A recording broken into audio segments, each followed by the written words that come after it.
Hi అందరికీ, నేను మీ సూర్య. ఈరోజు నేను పచ్చిమిరపకాయలతో ఉసిరికాయ పచ్చడి ఇది ఎలా చేయాలో చేసి చూపించేస్తున్నాను. చూసి ట్రై చేయండి. ఇది రైస్లోకైనా టిఫిన్లో దేనికైనా సరే చాలా బాగుంటుందండి.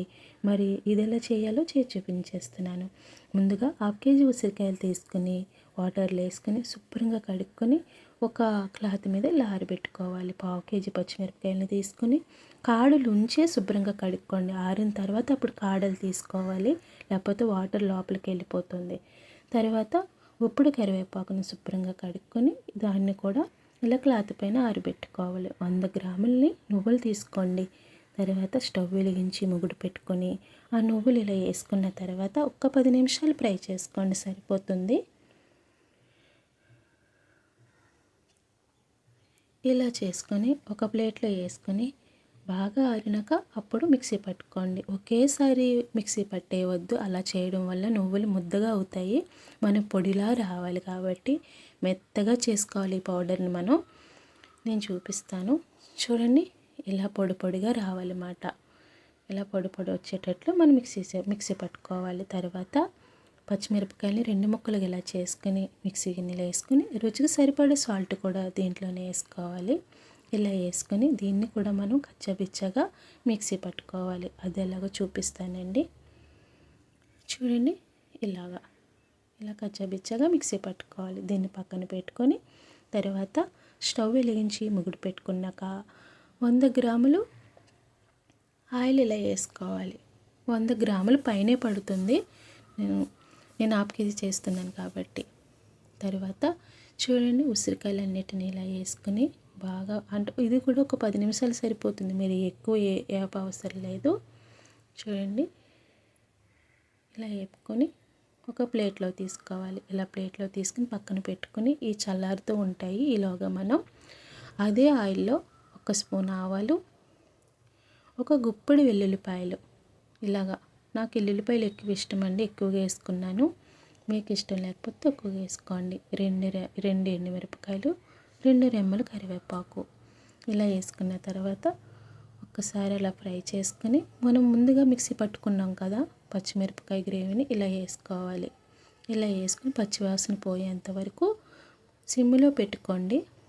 మంట సిమ్లో పెట్టుకొని ఇది బాగా పచ్చివాసన అంత పోయేంత వరకు కలుపుకుంటూ ఫ్రై చేసుకోవాలి.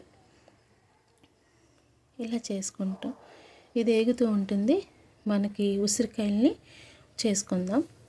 ఉసిరికాయల్ని మీరు కావాలంటే ఉసిరికాయ కాయ పలంగా వేసుకోవచ్చు. నేనైతే చూడండి ఇలా తొనల్లా వచ్చేస్తాయి. ఇలా అనగానే మనకి తొనల్లాగా వచ్చేస్తాయి.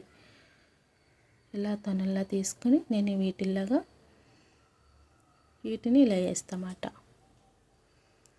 చూడండి, అన్నిటిని కూడా ఇలా చేసుకుందాం.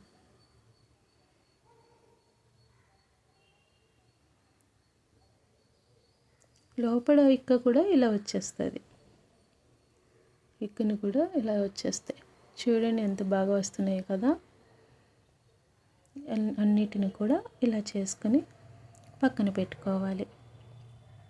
తర్వాత నువ్వుల పొడిని చూడండి, పచ్చిమిరపకాయ బాగా ఉడికిపోయింది కదా. దాన్ని తర్వాత నువ్వులు ఇలా వేసేసుకొని ఇప్పుడు స్టవ్ ఆఫ్ చేసేసుకోండి. మీరు స్టవ్ ఆఫ్ చేసేసుకున్నాక నువ్వుల పొడి వేసుకుని ఆ గ్రేవీలో బాగా కలిసేటట్లు బాగా కలుపుకోవాలి. కలుపుకున్న తర్వాత మన ఉసిరికాయ ఉంటుంది కదా, ఉసిరికాయని కూడా తీసి పెట్టుకున్న ఉసిరికాయ ముక్కల్ని కూడా అవి కూడా దీంట్లో వేసి బాగా కలుపుకోవాలి. ముక్కలకి బాగా పట్టేటట్లు కలుపుకోవాలి. మీరు ఆయిల్ సరిపోతే మళ్ళీ పక్కన చిన్న బౌల్లో వేడి చేసి పైన వేసుకోండి. ఎందుకంటే నిల్వ ఉండాలి అని అనుకుంటే మీరు ఎక్కువ ఆయిల్ వేసుకోండి, ఎక్కువ క్వాంటిటీ చేసుకున్నప్పుడు. నేనైతే 1/2 కేజీ కట్ తొందరగా అయిపోతుంది మా ఇంట్లోని, అందుకే నేను ఆయిల్ పెద్ద ఎక్కువ వేయలేదు. ఎందుకంటే 1 మంత్ కూడా ఉండదు అన్నమాట నేను చేసిన పచ్చడి, అంత తొందరగా అయిపోతుంది. తర్వాత ఒక నిమ్మకాయను కూడా తడి లేకుండా ఇలా పిండుకొని వేసుకోండి. పులుపు సరిపోకపోతే మీకు ఇంకో 1/2 చెక్క కూడా వేసుకోవచ్చు. చాలా బాగుంటుందండి, ట్రై చేయండి. ఇది మన ఆరోగ్యానికి కూడా చాలా మంచిది. ఇప్పుడు ఇది చల్లారినాక ఒక బౌల్లో పచ్చడి బాగా చల్లారిపోయిన తర్వాత నిమ్మకాయ వేసుకోండి, లేకపోతే చేదు వస్తుంది. నేను ఒక బౌల్లో తీస్తున్నాను. తర్వాత ఒక సీసాలో తీసుకొని